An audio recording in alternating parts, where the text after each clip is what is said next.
प्रदूषण के चलते दिल्ली एनसीआर में हालात जो हैं वो बेकाबू होते दिखाई दे रहे हैं।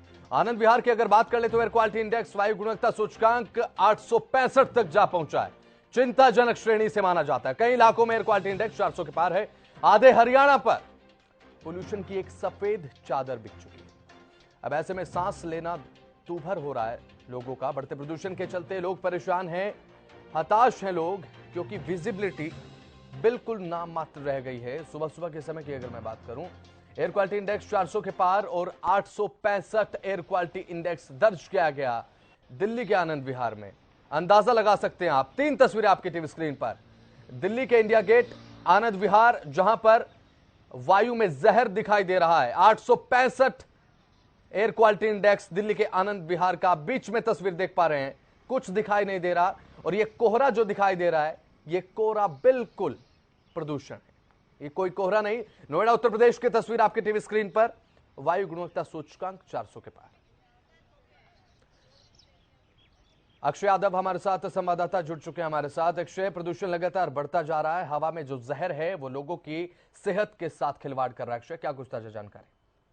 बिल्कुल बसंत, जो वायु का जो प्रदूषण है वो लगातार बढ़ता जा रहा है। और ऐसे के अंदर अगर मैं महेंद्रगढ़ जिले की बात करूं तो यहाँ पर भी जो इसका असर है वो देखने को मिल रहा है। और जो एयर क्वालिटी इंडेक्स है वो 300 तक पहुंच रहा है, जो बिल्कुल ही जो खराब श्रेणी है उसके अंदर आता है। और सुबह जब उठते हैं तो जो कोहरे की जो चादर होती थी, धुंध की जो चादर होती थी, वैसी जो चादर है वो प्रदूषण की नजर आती है। बिल्कुल। और लोगों को इसको लेकर भी खासा परेशानियों का सामना करना पड़ रहा है, क्योंकि उनको सांस लेने के अंदर भी काफी समस्या हो रही है तथा आंखों के अंदर जो जलन है, ऐसी जो समस्या उनके सामने आ रही है। मरीजों की संख्या वो अस्पताल के अंदर लगातार बढ़ रही है। वहीं अगर मैं पूरे महेंद्रगढ़ की बात करूं तो उसके अंदर जो नांगल चौधरी का जो क्षेत्र है उसमें जो कल का जो एयर क्वालिटी इंडेक्स वो सबसे अधिक रहा, जो 280 रहा। और नारनौल के अंदर जो पिछले 1 महीने से लगातार ये इंडेक्स बढ़ रहा है और नारनौल में ये 300 के करीब भी पहुंच गया था। वहीं जो कनीना है उसमें 271 रहा। और महेंद्रगढ़ जिला है उसके अंदर 268 के करीब ये जो एयर क्वालिटी इंडेक्स ये पहुंच गया है। हालांकि महेंद्रगढ़ के अंदर ऐसी कोई भी फैक्ट्री नहीं है जो जिससे कि धुआं निकलता हो, क्योंकि यहाँ पर बिल्कुल अक्षय, ये तो एयर क्वालिटी इंडेक्स की बात हम कर रहे हैं, लेकिन बचाव के लिए प्रशासन की तरफ से ग्रैप का कोई नियम लागू किया गया है क्या? बिल्कुल बसंत, जो प्रशासन है उसकी तरफ से आदेश जरूर जारी किए गए थे। पीछे एक आदेश ये भी आया था कि जो पुराने जनरेटर हैं उनका जो प्रयोग है वो बैन किया जाए, लेकिन अभी तक इस तरह का जो कोई भी कार्रवाई उन जनरेटर मालिकों के खिलाफ या ऐसे कोई जनरेटर प्रशासन के द्वारा नहीं पकड़ा गया है जिससे कि मान सके। वैसे प्रशासन दावे भले ही करता हो, लेकिन धरातल पर कोई भी कार्रवाई प्रशासन की तरफ से इसको लेकर नजर नहीं आई है। जी बहुत बहुत शुक्रिया अक्षय, जानकारी के लिए बहुत बहुत शुक्रिया आपका।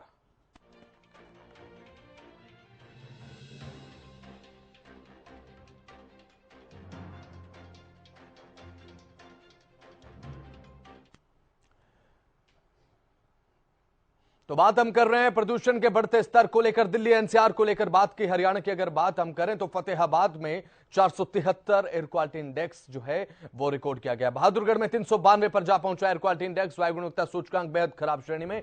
दोनों तस्वीरें आपकी टीवी स्क्रीन पर, फतेहाबाद, बहादुरगढ़, दोनों में एक धुंध की चादर देख रहे हैं आप। केवल और केवल प्रदूषण, जनता की, लोगों की सांसों के साथ खिलवाड़ हो रहा है। और बढ़ते प्रदूषण से बचने के लिए सीएमओ ने सलाह दी है, चश्मे लगाकर घरों से बाहर निकलें, आंखों को निरंतर धोते रहें, ढक कर रखें। और अगर 300 से ज्यादा एक्यूआई आपके शहर में है, आपके इलाके में है, तो मास्क लगाकर बाहर जाइए, अपने आप को स्वस्थ रखें, खुश रखें। और साथ ही हरियाणा के कई शहरों में वातावरण पूरी तरीके से प्रदूषित बना हुआ है। बाहर निकलना सांसों के साथ एक खिलवाड़ मात्र नजर आ रहा है। और यहां एक्यूआई इंडेक्स जो है 300 के पार है। लोगों को सांस लेने में परेशानी आ रही है। ये 2 तस्वीरें जो हैं फतेहाबाद और बहादुरगढ़ की आपकी टीवी स्क्रीन पर। एक तस्वीर में देख सकते हैं कि पराली जलाई जा रही है। बढ़ते प्रदूषण के बावजूद भी प्रशासन की तरफ से तमाम दावे तो किए जाते हैं, लेकिन दावे जब धरातल पर उतरते हैं तो नेस्तनाबूद हो जाते हैं। तस्वीरें बयां करें। बहादुरगढ़ सिविल हॉस्पिटल हो चाहे झज्जर सिविल हॉस्पिटल, दोनों में आई डिपार्टमेंट अपना फंक्शनल है और वो लगातार इस सेवा में कार्यरत है। समय के साथ में सर्दियों में हर साल ऐसा होता है कि पॉल्यूशन का स्तर बढ़ जाता है, अलग अलग शहरों में अलग अलग रहता है। तो ये टीम लगातार कार्यरत है। टीम से भी आज हमने फीडबैक लिया है। टीम ने ये बताया है कि केसेस कुछ बढ़े हैं और वो भी सुझाव उनको यही दे रहे हैं कि अपनी ब्लिंकिंग में और स्क्रीन टाइम कम करने के लिए, और तीसरा फ्रीक्वेंट आई वॉशेज जो है वो ध्यान रखना चाहिए। पास डेली 20 से 25 पेशेंट आ रहे हैं। उसमें ये जो सिम्टम्स हैं उसमें आँख में पानी आना, ईचिंग होना, रेडनेस हो जाती है, विज़न थोड़ा कम हो, विज़न में भी कई पेशेंट दिक्कत बताते हैं, डिस्चार्ज बताते हैं, ड्राइनेस भी हो जाती है। तो इसके प्रोटेक्टिव मेजर्स यही है कि एक हमने फ्रिक्वेंटली हैंड वॉशिंग करनी है और सन ग्लासेस वियर कर सकते हैं। और फतेहाबाद की तस्वीर आप देख रहे हैं अपनी टीवी स्क्रीन पर, जहां पर प्रदूषण की चादर दिखाई दे रही है।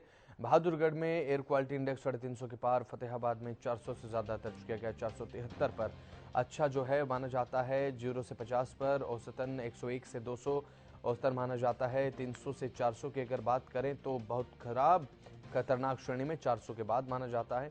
51 से 100 तक संतोषजनक माना जाता है। ये एयर क्वालिटी इंडेक्स का स्तर आपको बता रहे हैं कि किस श्रेणी में किस तरह का वायु गुणवत्ता सूचकांक माना जाता है। 100 से अगर 200 की बात करें तो औसतन एवरेज माना जाता है। बहुत खराब की अगर बात कर ले तो 300 से 400 और 401 के बाद अगर वायु गुणवत्ता सूचकांक हो तो वो चिंताजनक श्रेणी में आ जाता है। इसके बाद आपकी सांसों के साथ खिलवाड़ होने लगता है हवा का, और हवा में जो जहर है वो आप इनहेल करने लग जाते हैं।